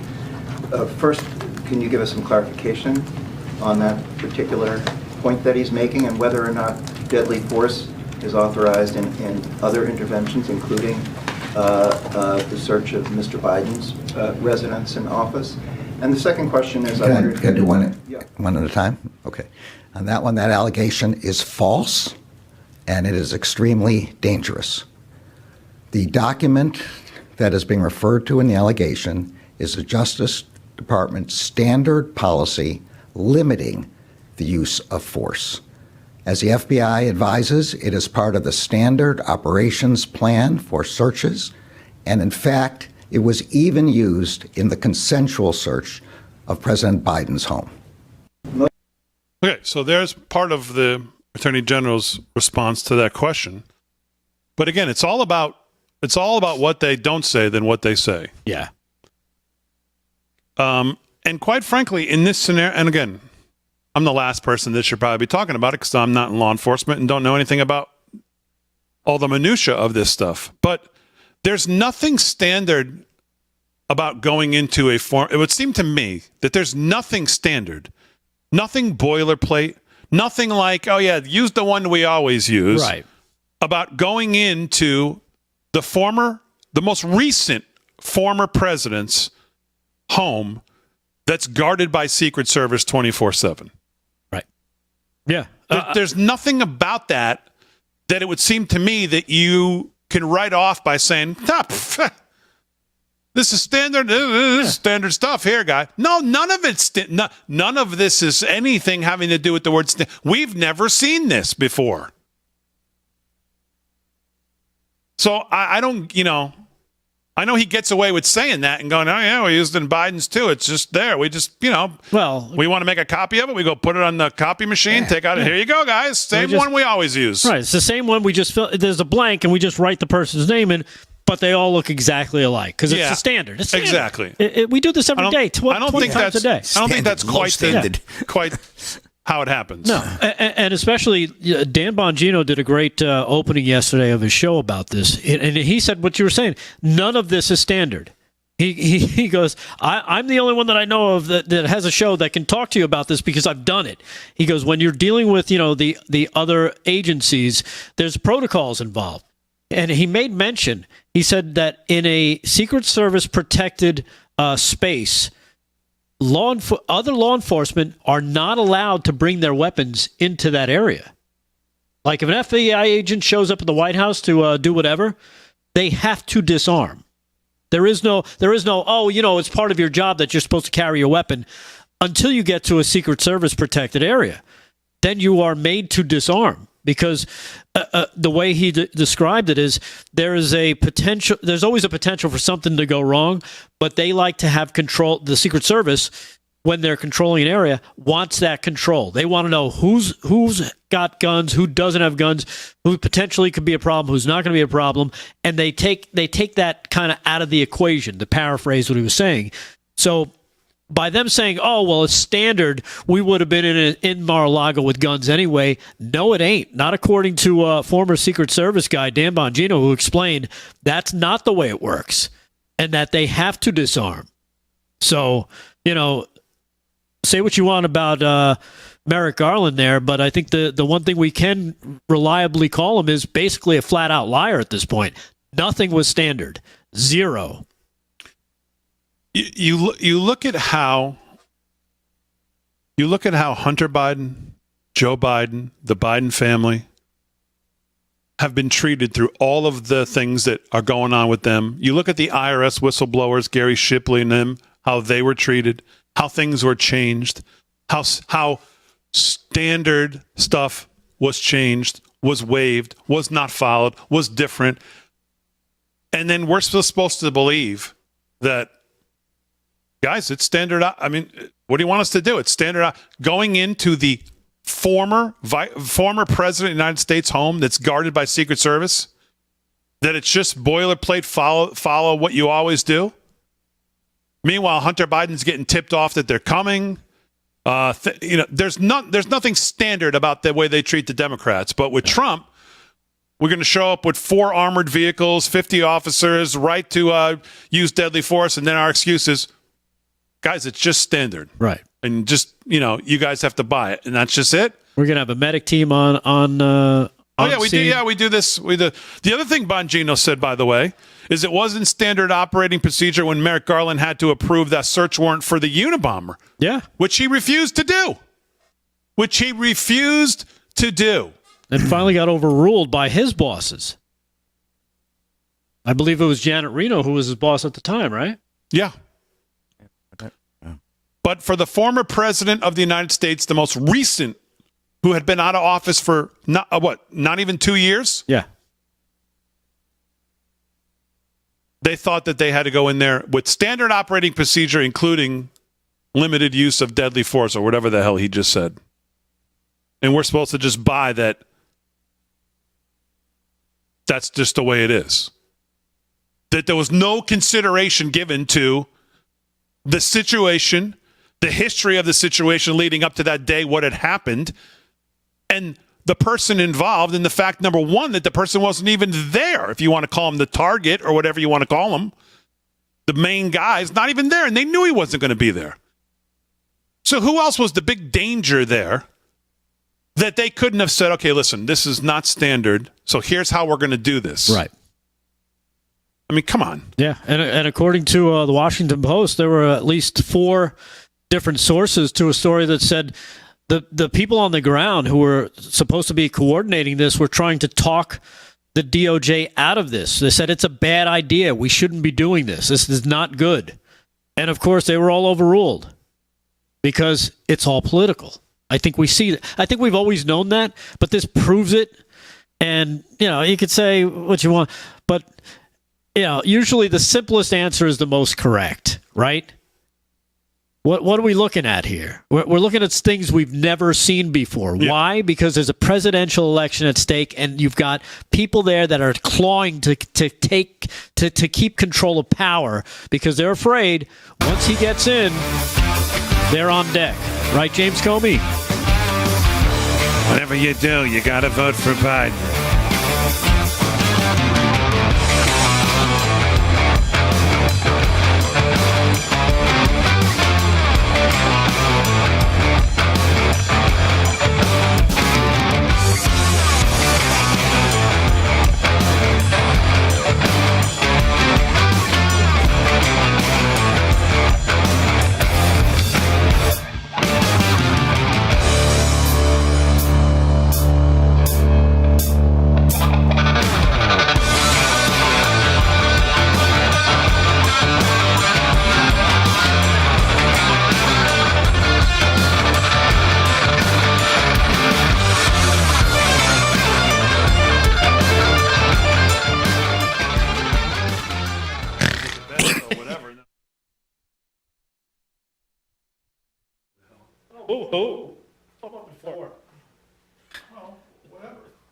What do you do during the day? You drive a food truck? Or?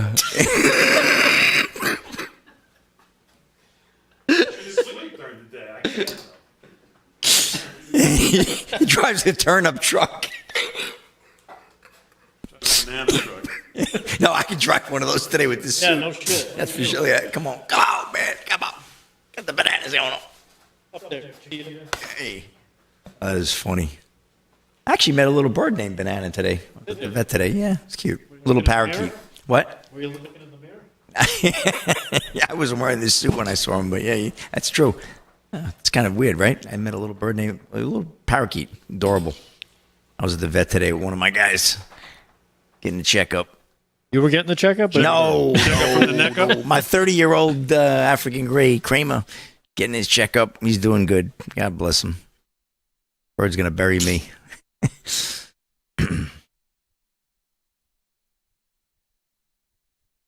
Here's that same guy. What guy? Oh, Chef that Jim. you just showed on this show. Let me hear this, friend. Do you believe the election was stolen from Trump? Well, that's the only way Biden wins is if they rig it again. Trump or Biden? Biden. Why? Well, first of all, he's not Trump. I think Trump was the worst president we've ever had and is a terrible, terrible candidate. How, though? Huh? How? How is he bad? Or Yeah. I think that he hurt our alliances, and we live in a time when you can't do things by yourself. Oh, yeah, he hurt our alliances because there was, no new wars. There's been no new wars since Biden was president, right? No, sure, there have been wars, and sometimes you have wars. Oh, because there were none new when Trump was president. He didn't do anything to get us out of them either. I'm pretty sure he did, though. There were no casualties in 18 months before he left office in Afghanistan. Russia didn't invade Ukraine. There was no ongoing war with Israel and Palestine. He claimed He signed that if he were president, there would have been no Russian invasion of Ukraine. Which is true. And, how do you know that? Simple. Because Putin and Russia invaded Ukraine under Obama. They didn't do it under Trump. And they did it again under Biden. There you go. So you just kind of use some common sense, and you're like, That's not common sense, nor is it logical. Why? Sometimes you get lucky, sometimes you don't. What about the Israel-Palestine war? There's nothing Biden can do. Yeah, but Trump signed the Abraham Accords, though. Good. And literally didn't have an ongoing war. And then Biden comes in, prices go up through the This roof. is what scares me. McDonald's is up 80%. These are the morons in our country. Yeah. Exactly. And you know why? It's because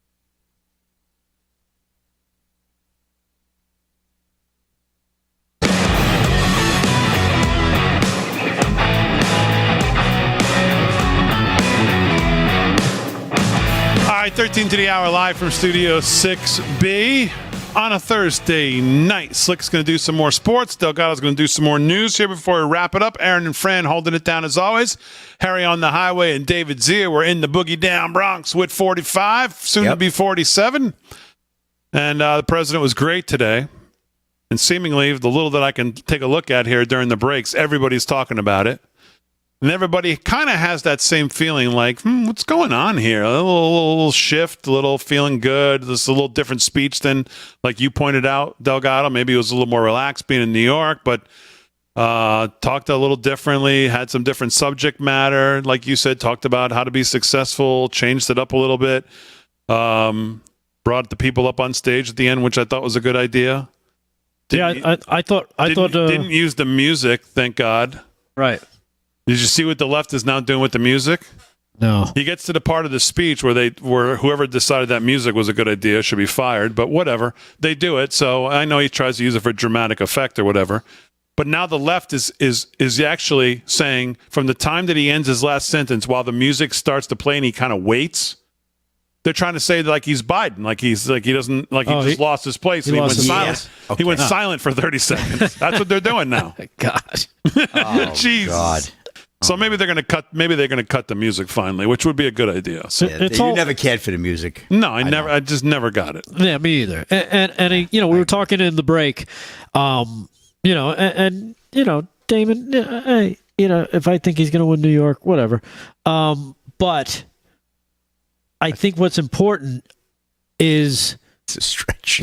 No, it's not a stretch. Is that and I said it before, it's that connection, it's the social media, because the regular media, you saw CNN, we played that clip. Yeah. They're devastated. They don't even know how to cover it. Yeah, they're crying in their cornflakes. Right.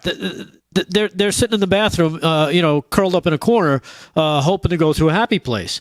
But it's all media driven, because once you get out and you talk to people that aren't, kind of mesmerized by what CNN and MSNBC and Whoopi Goldberg and them are constantly trying to plow down your throats as this guy is bad, and they can't tell you why. They just keep saying Hitler, he's bad, bad, bad. You start to talk to people and you start hearing from them, and you start realizing that maybe they don't believe all the crap that keeps getting fed to them. Like Bill Maher, right? Bill Maher goes on Megyn Kelly and he gets wrecked. Yeah. Why? Because he believes a lot of the crap that the media says. Well, he didn't allow for a peaceful transfer of power. Meanwhile, he did allow for a peaceful transfer of power. He just wanted to challenge the results, which Democrats do all the time. But he's evil for trying to bring up the problem with the elections. And then he also talks about how Hillary, Bill Maher I'm talking about, Hillary never, she conceded the election, but she conceded on a phone call and then immediately went onto TV the following day, and anytime she can get in front of a freaking microphone and camera to talk about how Trump is an illegitimate president. And he didn't realize that. Like, this is the kind of stuff we're battling, and a lot of it comes from the media. So, aside from that, I thought Ruben Diaz, when he jumped up on stage, he says, Mr. President, if you can accept my this endorsement from a kinky-haired, broken English, Puerto Rican American, I thought that was a nice topping on the cake. So, All right, what else is going on in the news? World Economic Forum news. You want to hear about this? Yeah. Founder Klaus Schwab is going to step away from his executive post. Klaus is gone. Yes, the founder and executive chairman Klaus Schwab will be stepping back from his role of running the global gathering since he founded it in 1971. He announced his intentions in an email to his staff on Tuesday that was shared by a person connected with the organization. He'll be stepping down as the executive chairman and transitioning to a role as non-executive chairman, which means he's still going to be in charge. He's just going to tell his family what to do. Yeah, because it's his family that's going to take over. This is like it's not really like a world organization. This is more like a family business, because he's putting his kids and his wife in charge. In the statement, the spokesperson for the forum said the organization is transforming from a convening platform to a leading global institution for public-private cooperation. The forum's governance structure is set to change as a result of the evolution, the spokesperson said, and Schwab will transition from executive chairman to chairman of the board of trustees in January of 2025. He's not named as a successor yet, but all indications are it's going to be his own family. So there you have it, some news from the World Economic Boredom. All right, hold it right there, Delgado. We'll do a little news if we have time. Couple emails though I want to go over from the audience. Oh. Von Staffenberger says, "Yo, who are these low energy hosts? My grandmother could have done it better. 3 guys all looking not in the camera, literally seconds after Trump ends his speech. In the last 30 seconds, my ears started to bleed. Get some other people, please. I wish all the best to everyone. Trump needs to win. God bless the United States of America." Okay. All right. Okay, another big fan of the show there. What's he talking about? Yeah. He's talking about us? Yeah. Oh. They've got to realize we're searching stuff online. I mean, you know the show. You know that we're not ignoring the camera. You want me to go like this all night? Yeah, Donna Hernandez, she's a big fan of the show. She says, "I think Delgado has the cutest wink, and he looks great in his yellow suit." So there you go.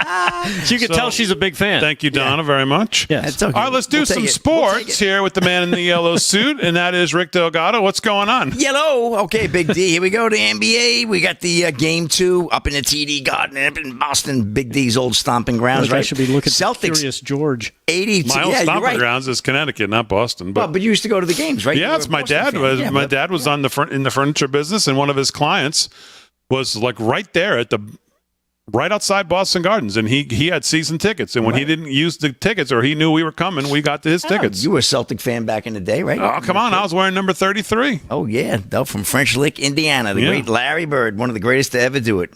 Here we go. So Celtics up 84-71, 3 to go there in the third. Celtics with a win tonight will take a commanding 2-0 lead as they head on the road to Indy. This is for a chance to get to the conference, to the NBA championship, I should say. And, Oilers 2-1 over the Stars.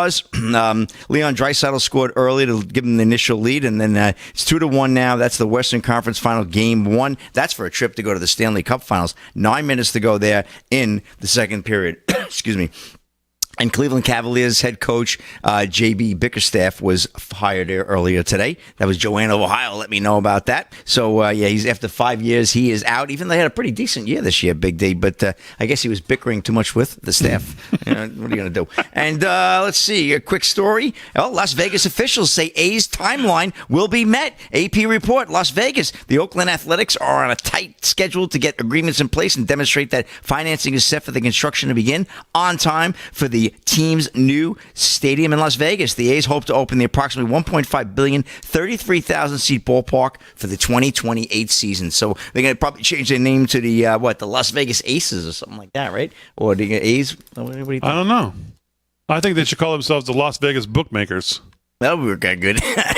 Anyway, that's a wrap in sports. Big D, back to you. All right, Slick, very good. Sports is brought to you by Mike Lindell. A lot of people commenting on my shirt tonight. Again, I wore it in black the other night, black or blue. And again, if you want one, you can get it for free. I certainly don't want you to spend money on anything that says Biden, so don't buy it, but we'll send it out for free.